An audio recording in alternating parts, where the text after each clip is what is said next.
Alright, Share Love to here, and we are back with a third DVD pickups video. We got a bunch of stuff to go over here, CDs as well, so we'll get right to it, not waste any time. First up, we have this pretty cool Star Wars Trilogy box set. It's 4 CDs. It's the soundtracks from the original trilogy.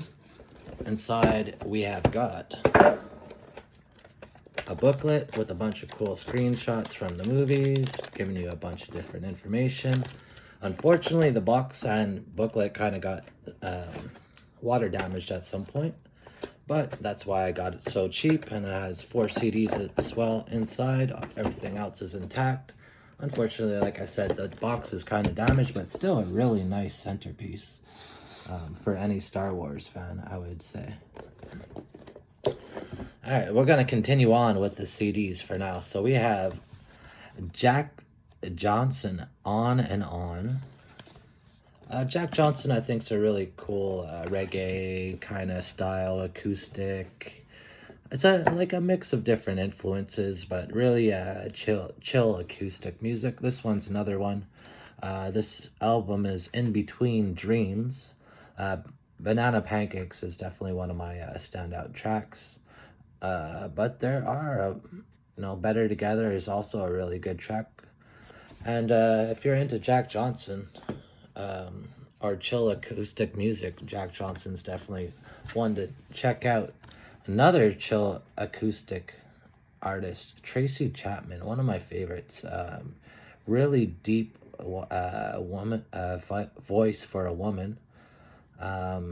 Really chill acoustic artist from the 90s. Very memorable.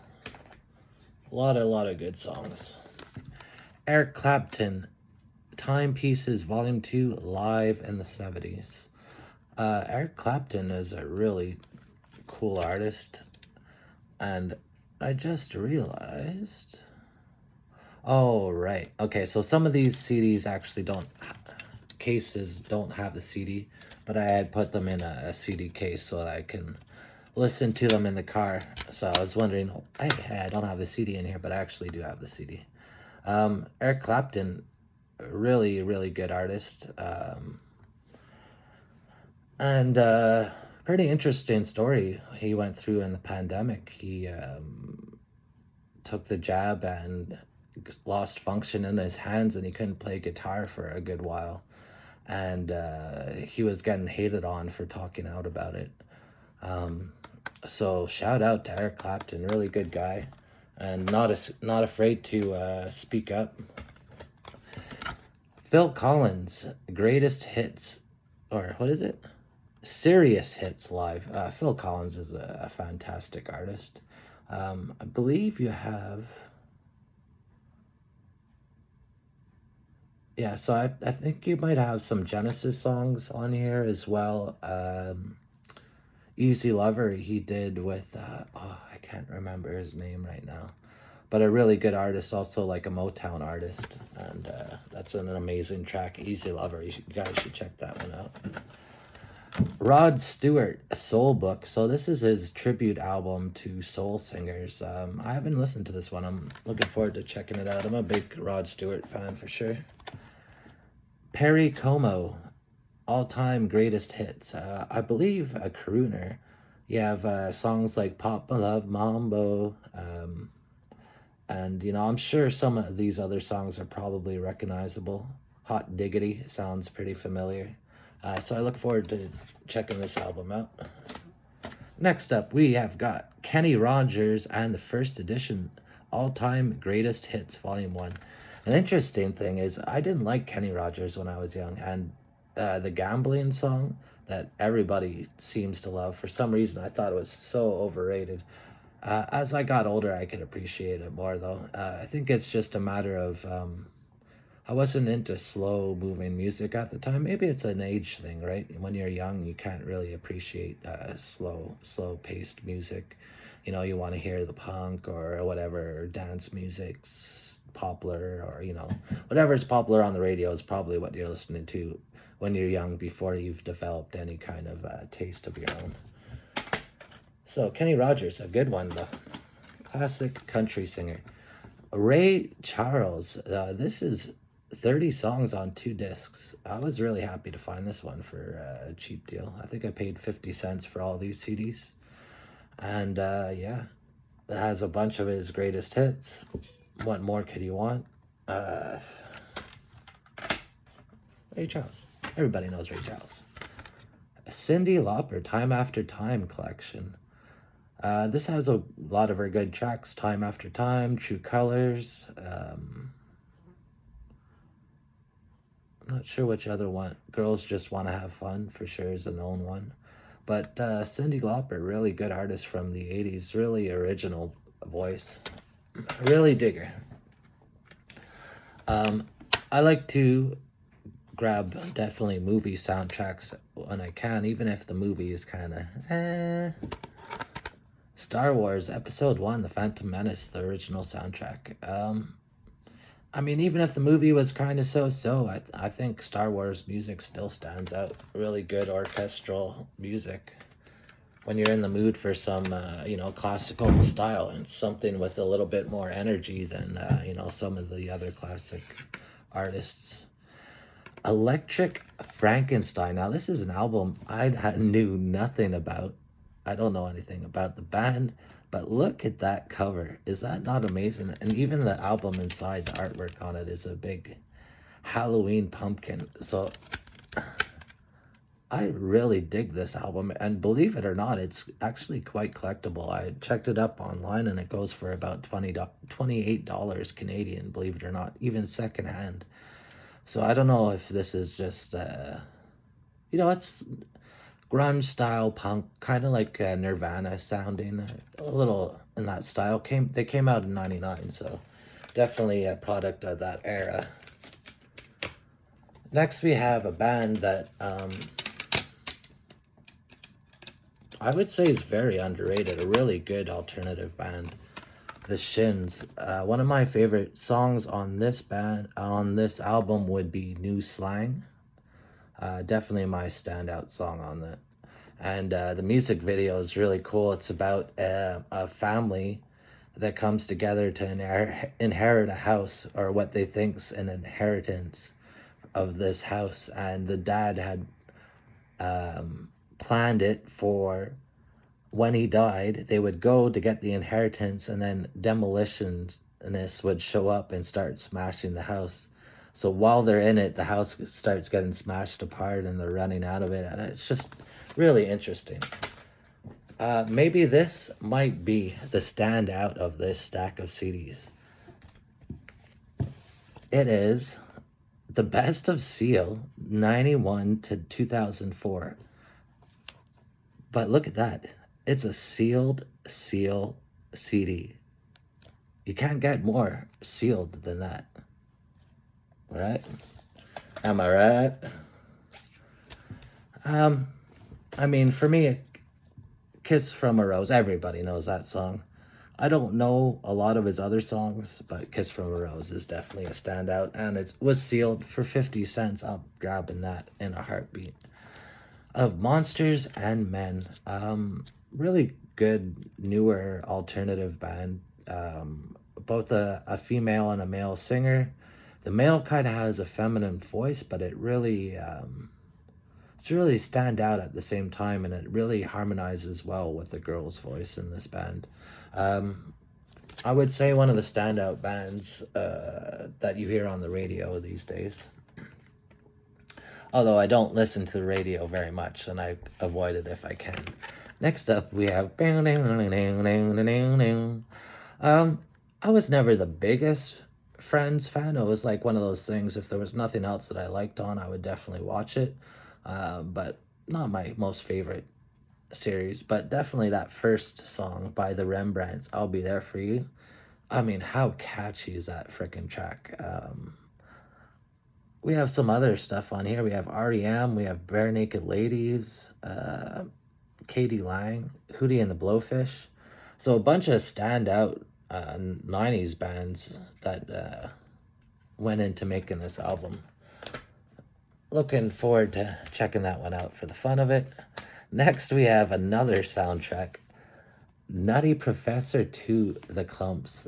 I bought this one at a thrift shop, and the guy dropped and broke the case as he was putting them in the bag. I was not too enthused, but at the same time, it's just a funny album to have. Who cares? It's not probable. I can't imagine it being very valuable. But you have a bunch of known like rap, mostly rap artists, Method Man, Jay-Z, DMX, and I would definitely say the first Nutty Professor was probably a lot funnier than the second one. But I actually don't remember a ton about the second one, so I could be wrong. Let me know in the comments if I'm way off on that one. Next, we have a stack of Rod Stewart. We have the American Songbook, Volume 1, Volume 2, and Volume 3. I cannot get enough of this man's raspy voice. Look at this sexy man. Like, this is a funny picture because those legs almost look like they would be his legs, but you can see his body. He's just standing there. It's such a random cover, but yeah, Rod Stewart. I love Rod Stewart. And a Rod Stewart Unplugged album. I'm not sure if I might have shown this one in another video. They all kind of got stacked together. Less Than Jake. So this is a very cool, I would say nostalgic band for me because this is like high school when I was listening to a lot of punk and a lot of ska. And I really liked a lot of music with horns in it, like any, trumpets, anything like that. Less Than Jake's one of those standout ska bands from the 90s, I would say.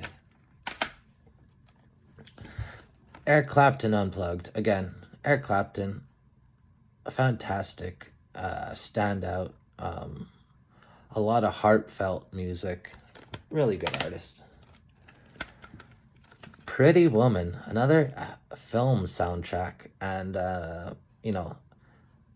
Oh Pretty Woman by Roy Orbison. Everybody, most people know that song, whether they know this movie or not. And Roy Orbison is one of my favorite singers. He is capable of hitting notes that not a lot of other singers sing, and he'll switch singing styles numerous times in a song.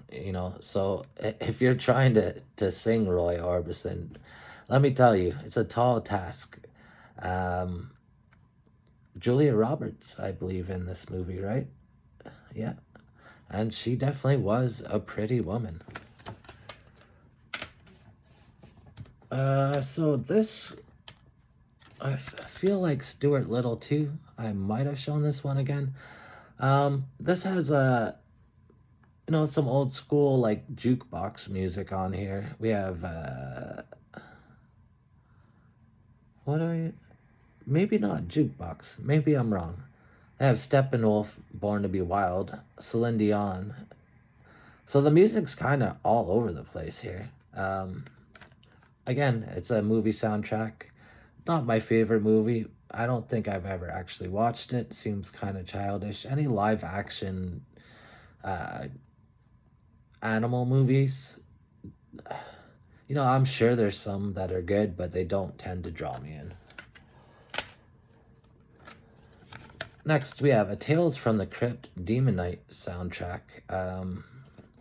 Mostly metal on here. I'm not the biggest heavy metal kind of guy, although I can appreciate it. But yeah, it's a cool horror movie soundtrack, so it seemed like a good one to pick up. We have Metallica, Master of Puppets. Arguably one of Metallica's better known albums, I would think. So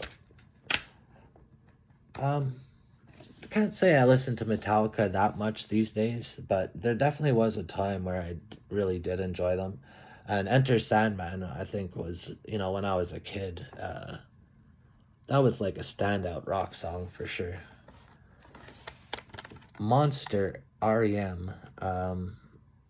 What's the Frequency, Kenneth? I love that song. And REM is a pretty good late 80s. I think they were still going in the 90s.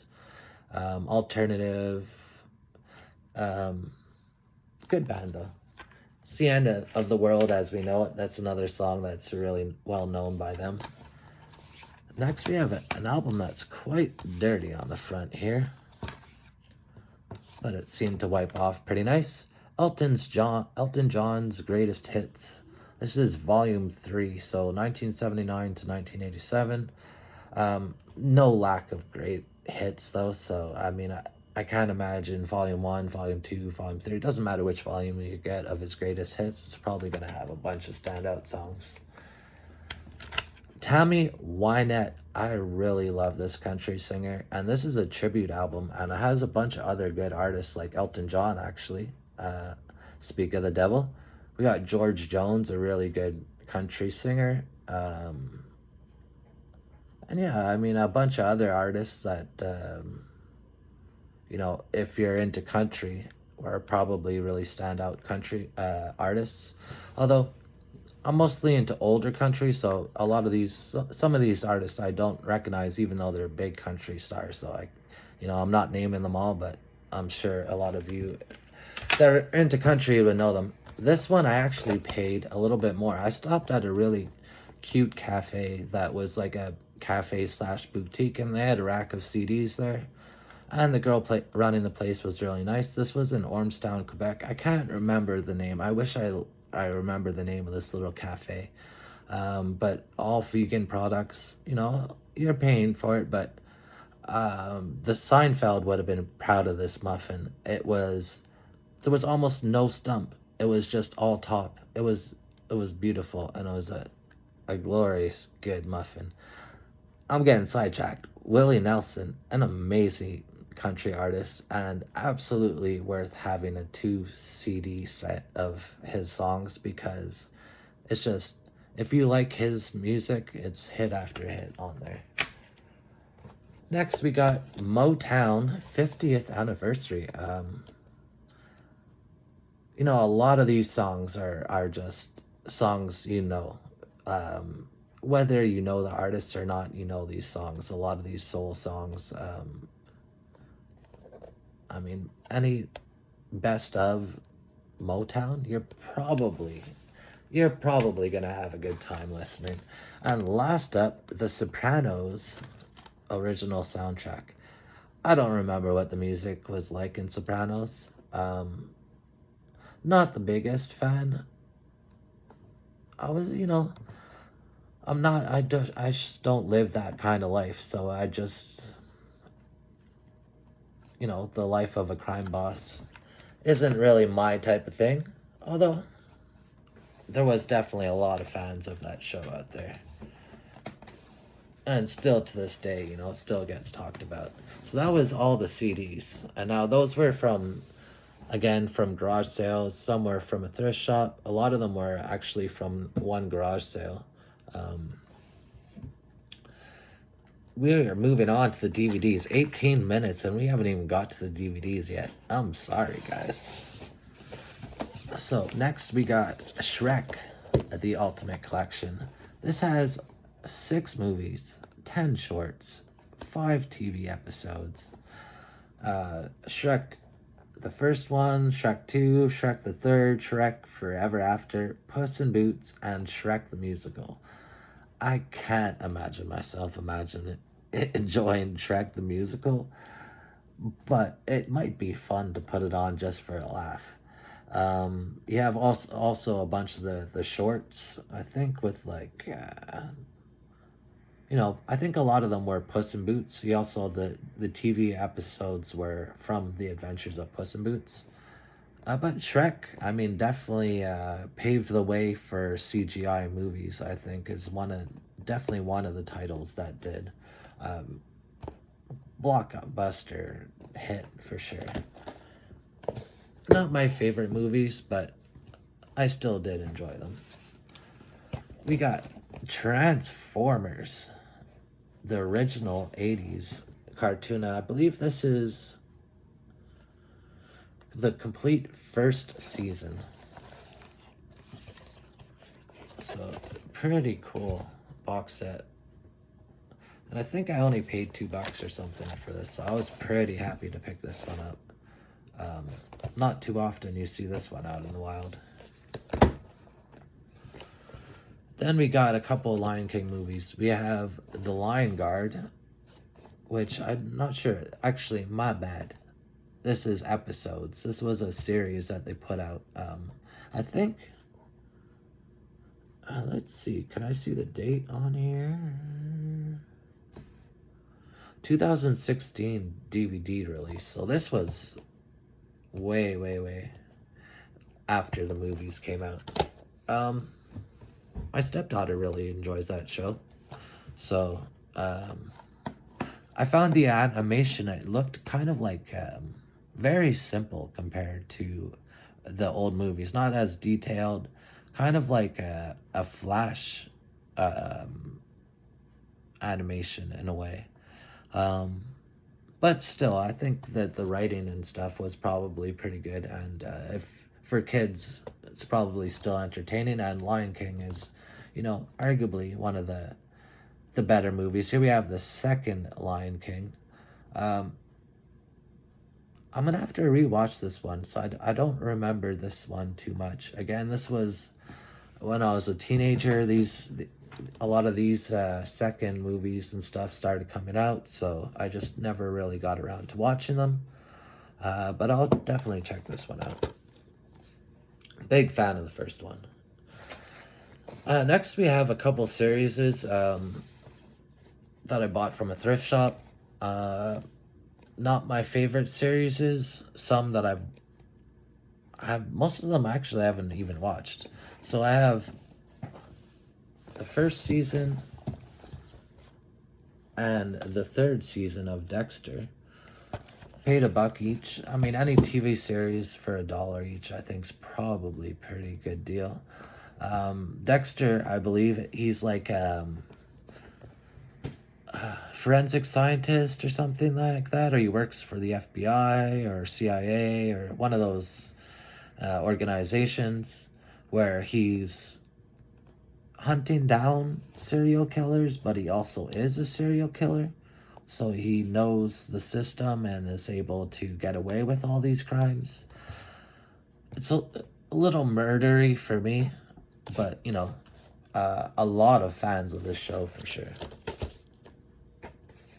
Now this is something I will never watch, but Sex and the City, the first and second season, I mean, for $1 seems like a pretty good deal.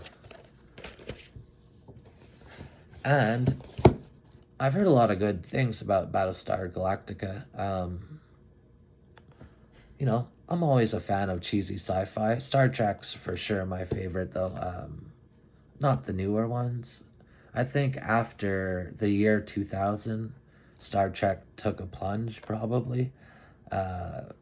But in the 90s, all those series that they were putting out in the 90s, I thought were really good. And of course, the classic series is amazing.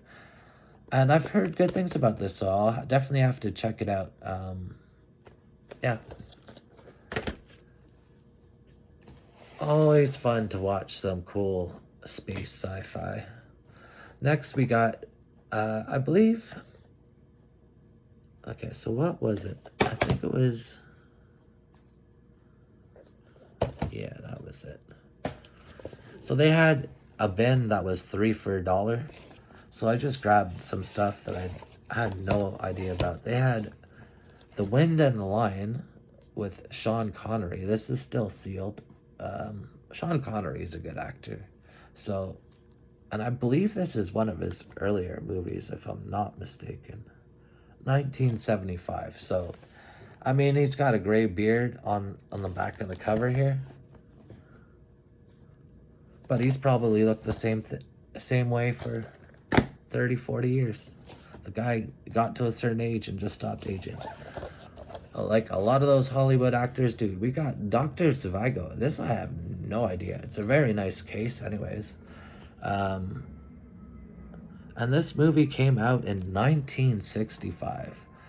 So I'm expecting a slower paced movie.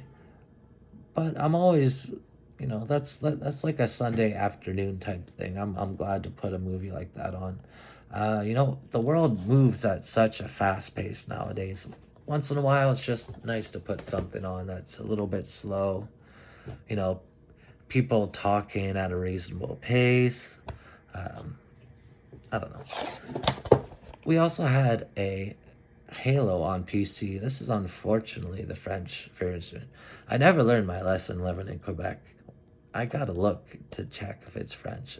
If I knew it was French, I probably wouldn't have grabbed it. But it's the first Halo on PC. I think it was, so 3 for $1. I mean, it was like what, 25 cents? I think for a PC game, and Halo, the first Halo. I think that's probably still pretty cool, even French. We've got the Twilight Saga. I wasn't into the Twilight movies. Kind of like a teenage girl's movie, I would think. Um, you know, you have these heart throbs, the vampire and the werewolf that all the young ladies swooned over. But this movie's sealed, so anytime I could grab a cheap DVD for that's still sealed, it was in a 3 for $1 bin. Then we have another two actually out of that 3 for $1 bin. We have The Perfect Man, Head Over Heels, and In Good Company. So my girlfriend said this movie's really good, and the other two, she said, I think are good. Romance movies, chick flicks.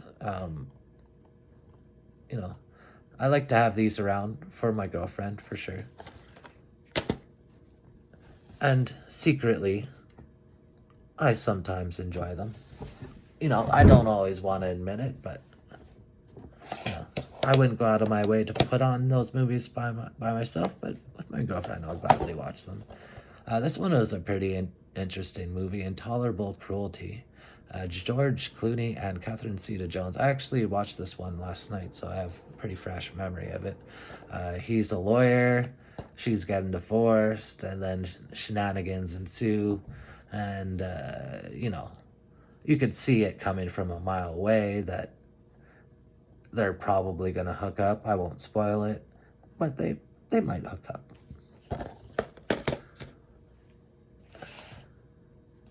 Next, we got a very good classic. I love this. When I was a kid, this was probably one of my favorite movies, if not my favorite movie.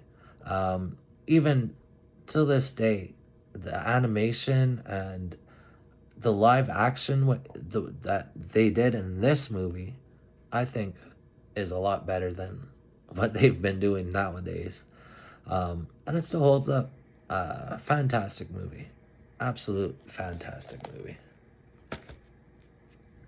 They have, Disney characters, Warner Brother characters from all over the place in Toontown that make appearances at the end. So it's pretty cool to point out all the different characters. Next, we've got a TV series. We've got Chips. This is a 1977 TV show about these two cops. I actually never watched this show, but I did watch the trailer on this earlier.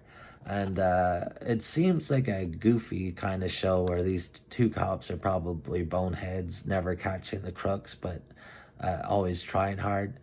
The very first scene that I watched was like a cool 1970s car chase. So if there's a lot of that in this show, this is probably quite entertaining. So I'm looking forward to checking that one out. And that's a show I would never have thought to check out if I didn't come across it at a garage sale, which is one of the fun parts of shopping for these old DVDs. You don't know what you're going to come across. Next, we have Season 8 and Season 7 of 2.5 Men. Poor Charlie Sheen. Everybody, the media just jumped down his throat. But he spoke out against the president not standing up for the first responders in 9/11, and he was doing speeches with Alex Jones, and then they started this campaign against him, calling him a druggie, and they knew he was a druggie forever. It was never a problem. Why did it become a problem? Because he spoke out against. And, you go against the status quo, sometimes you pay the price. And quite unfortunate. This was a very successful show. Not nearly as good a show with Ashton Kutcher. Although Ashton Kutcher is a good actor. He was good in that 70s show. He does play a good doofus. But, I think they should have just let the show die. Next, we have a very popular crime show. I've never been big into those shows. I've watched, some of them, but on the most part, it's not really my thing. I don't like to think there's that many criminals and murders and all that in the world. Maybe some people might say, "Oh, that's realistic." Is it though? I don't know. I think shows like this perpetuate it and make us be paranoid that there's way more people out there to get us. I think on the most part, the people that are out there to get us are way up top, and they're not directly stealing from you. They're stealing off you with every bank transaction, or every time you waste your money on some plastic object or whatever it is. It's not the criminal on the road that you're worrying about. It's the criminals that are stealing the big bucks that end up affecting us all in the end. Very off topic, but Kiefer Sutherland from Lost Boys. His father, Donald Sutherland, was a very very popular actor back in the day, and a really good actor too. So yeah, season 1. I'll definitely check this one out, because this is one that people talked about back in the day. And from what I understand, it's one episode is 24 hours, and that's the reason the show is called 24. Correct me if I'm wrong. Next, we have another show that I never really got into. I wasn't into Grey's Anatomy. I wasn't into those hospital shows. This one, I think, explores more about his life than, I guess, the hospital. Like, it's more, from what I understand, or what I remember being told about. But I have not watched either this show at all. So I have season 1 and season 2. So I'll definitely watch these. My girlfriend enjoys this show, so I'll probably get a chance to rewatch them with her. And as you can see, there's a lot of stuff that I haven't seen here, and a lot of stuff that I'm kind of mediocre on. So I was a little less targeted this time around. Anytime there's a TV show for a good price, I think, $2 and under, I'm probably gonna snipe it, and hope that one day that these go up in price. Who knows? We have How I Met Your Mother season 5. Unfortunately, that's the only season they had. I don't have any of the other seasons, so I'll probably wait to get more seasons of this before I actually dive in. But How I Met Your Mother, very popular comedy show, sitcom. I've watched episodes here and there. I do enjoy it, but it's not like it didn't just draw me in. Some of the characters are kind of douchey, and that's just my opinion. That's how I felt about them, and there is a place for douchey people, like to laugh at douchey people, but sometimes I just don't really like to watch them. Big Bang Theory, I believe I had the first season the other day. I picked up. I'm looking over in the big stack over there. I don't see it, but we have season 3, 4, and 5. Good nerd show. It covers everything from comic books to films to, you know, nerd culture. I think this show might be a huge reason for nerds getting so much acceptance these days. Like, it's almost cool to be a nerd, and I think Big Bang Theory arguably had a lot to do with that. We've got Heroes season 4, a pretty good show. I kind of dropped off though. I think there's only 4 seasons. I forget how many seasons there actually were. This might be the last season. And I did watch, I believe, the first 2 or 3 seasons, but it's been so long. This show is quite old. It was what, mid 2000s. So this was probably before a lot of these superhero movies started coming out. So one of the early, probably, superhero shows. Could be wrong.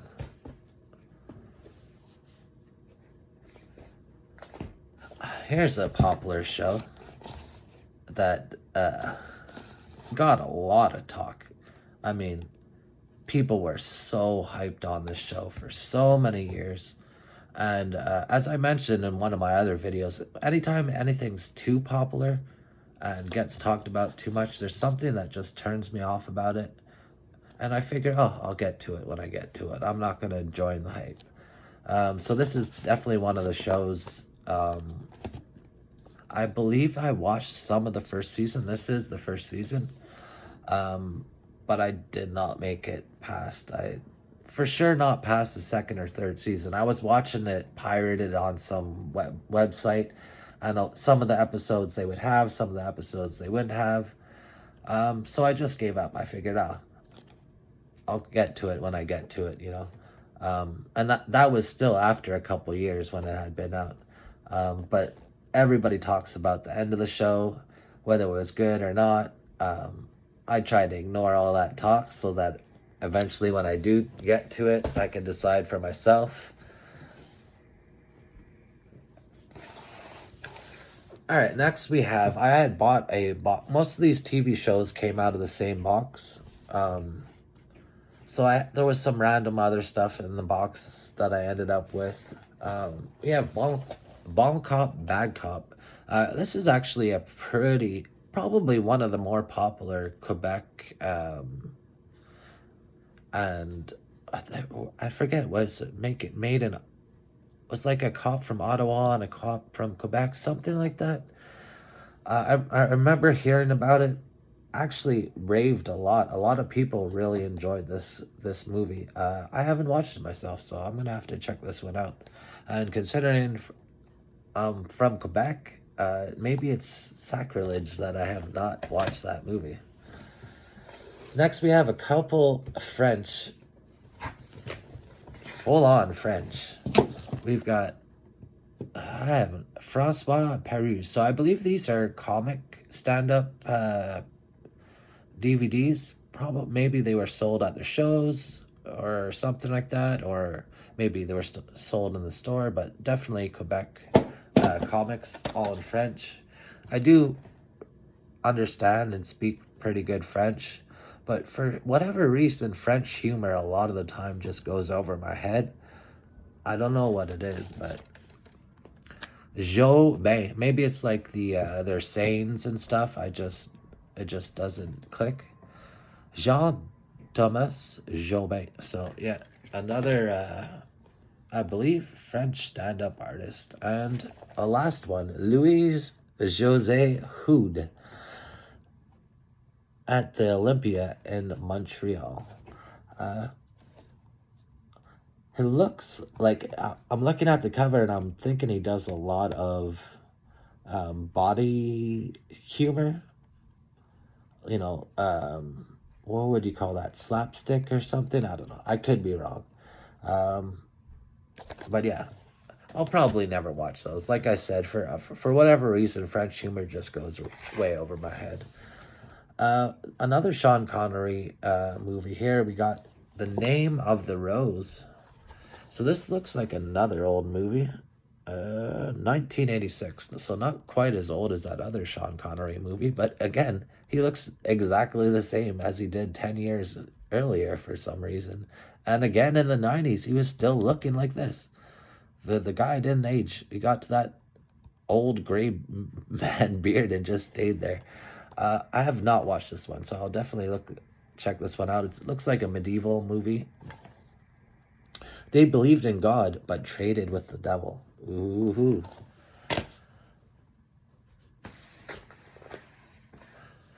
So now this stack is also from this movie. We'll go over quick. There's not much exciting here. We have Conseil d'administration. I have no idea. This is a full-on French show, and it's only in French. There's no English on these DVDs, and I have no idea about that. But I probably will never watch that. That one will get sold or passed on. We have Pirates of the Caribbean Dead Man's Chest. I appreciate that they numbered this.